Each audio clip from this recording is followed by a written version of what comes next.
محمدا رسول الله. Persoalan kurban, saya jujur saja selama di Indonesia masih banyak salah pemahaman terhadap kurban. Dan saya pernah berkata, memang Islam kita di Indonesia Islam keturunan. Ya, jadi asal tahu saja. Ya, tapi dari segi belajaran, mohon maaf ya, kita terlalu jauh terhadap pemahaman. Yang saya maksud, kita melaksanakan sesuatu tapi kita sudah belajar, sudah tahu, bukan hanya asal saya dengar, saya lihat, saya bukan sebatas itu, tapi kita punya dasarnya. Dan ini kelemahan kita, di antaranya kurban. Saya pernah mendengar, bukan malah sering mendengar soal kurban dihitungkan beroran. Jadi keluarga suami istri sama 5 anak berarti jumlah 7, wajib sapi. Kalau kurang daripada itu, atau misal suami istri tidak mampu, boleh ini tahun kurban kambing atas nama suami, tahun depan atas nama istrinya. Ini hal keliru sebenarnya. Yang dihitungkan soal kurban beda sama akikah dan beda sama zakat fitrah. Zakat fitrah sama akikah terhitung beroran. Akikah laki-laki 2 kambing, perempuan 1. Kalau tidak mampu boleh. Kalau ada kembar, laki sama perempuan berarti 3 kambing. Tapi kalau tidak mampu boleh 1 kambing, tidak masalah.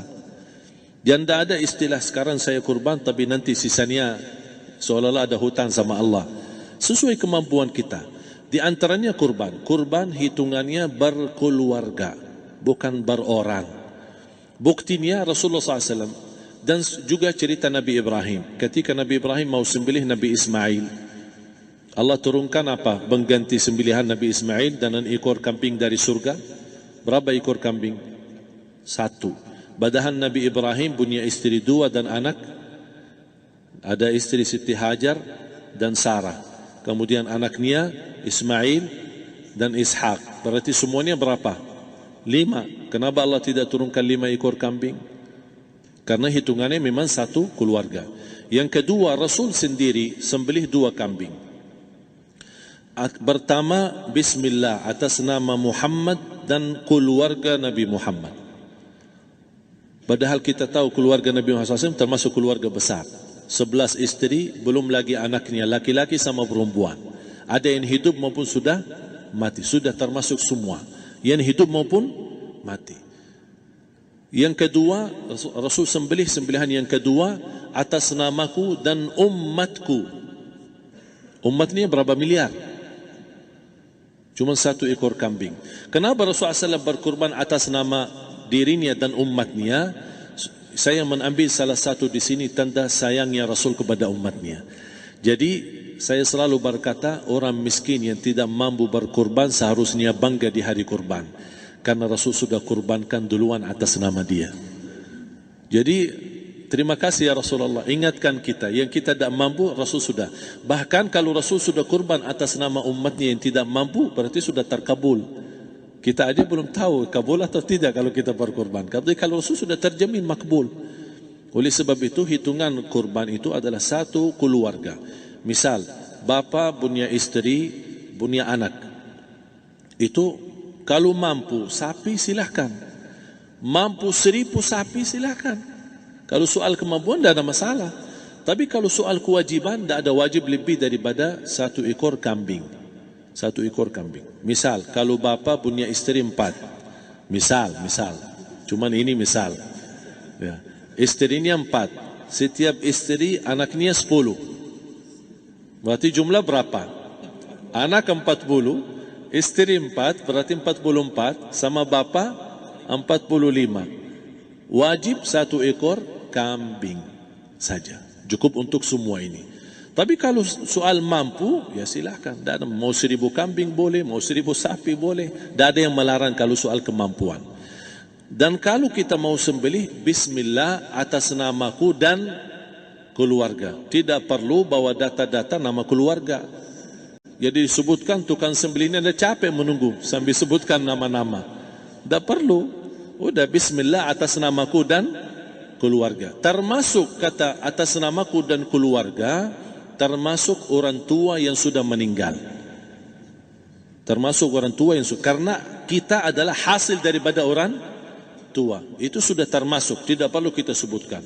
Ada sebagian ulama membolehkan kalau kita mampu, mau khusus kambing atas nama orang tua, tidak masalah. Kalau kita mampu. Tapi kalau kita tidak mampu, itu sudah termasuk orang tua kita bersama keluarga besar kita. Ini salah satu kenikmatan, dan ini termasuk juga sedekah yang berguna bagi orang yang sudah meninggal di keluarga kita. Wallahu ta'ala. Dan juga masalah panitia, bisa kita mewakili. Kalau kita tidak mengerti sembelihannya dan tidak mengerti cara bagiannya. Tapi ada satu sunnah yang termasuk kehilangan sunnah ini, adalah banyak yang tidak mau makan dari hasil kurban. Padahal itu sunnah Rasul. Dari akikah boleh makan, dari kurban pun boleh makan. Bahkan sunnah SAW dibagi 3. Sepertiga pertama dihadiahkan. Maksudnya kata dihadiahkan kepada orang kaya. Misal tetangga saya tapi orang kaya, dia bukan miskin, tapi boleh saling hadiah. Karena inti daripada hadiah silaturrahim. Ada keluarga kita termasuk mampu, tapi saya kasih, ini alhamdulillah saya sembelih sapi. Barangkali dia tidak mampu, cuma sembelih kambing. Udah, kita dapat daging kambing, dia dapat daging sapi. Tapi dengan niat hadiah, bukan sedekah. Karena dia bukan orang miskin yang menerima sedekah. Yang sepertiga yang kedua adalah sedekah. Sedekah itu termasuk orang miskin. Yang ketiga, kita makan sendiri. Bahkan Rasulullah SAW selepas Idul Adha, beda sama Idul Fitri. Sebelum Idul Fitri dia makan kurma, meyakinkan batalan puasa. Tapi kalau Idul Adha tidak makan dan minum sebelum salat, kenapa? Bukan berarti tidak boleh.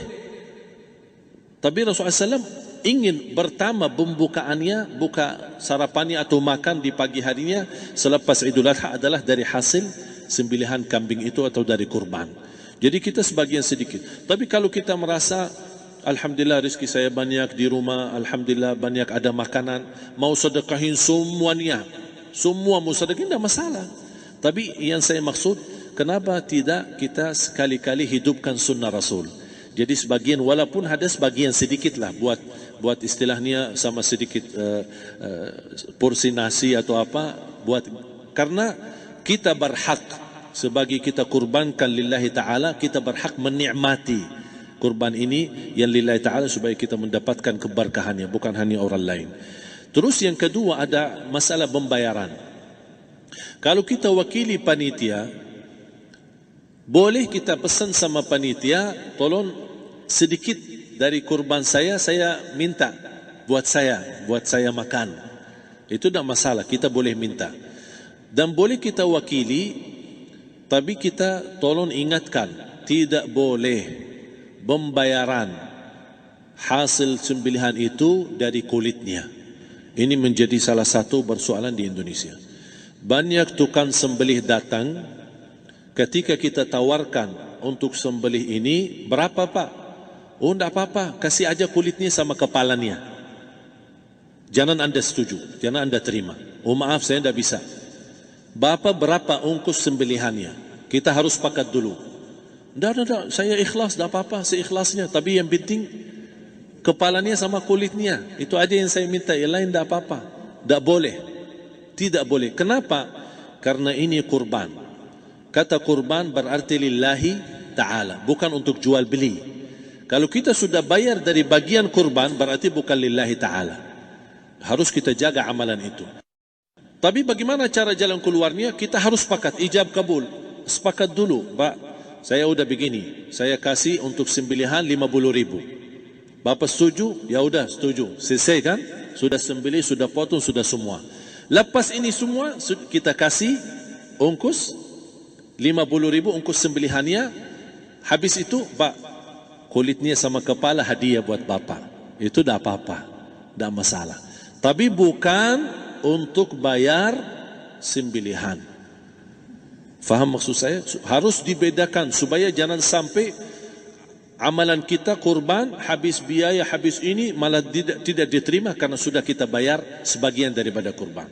Silahkan bayar apa yang kita sepakati, mau hadiahkan kepada dia, karena kita tidak bisa guna. Buat apa yang kita mau gunain kulitnya, tidak bisa. Tapi mereka, buat mereka lebih berguna, oleh karena itu kita bisa hadiahkan untuk mereka. Bahkan kita bisa juga kasih daging untuk mereka bisa menikmati sebagai sedekah. Wallahu ta'ala.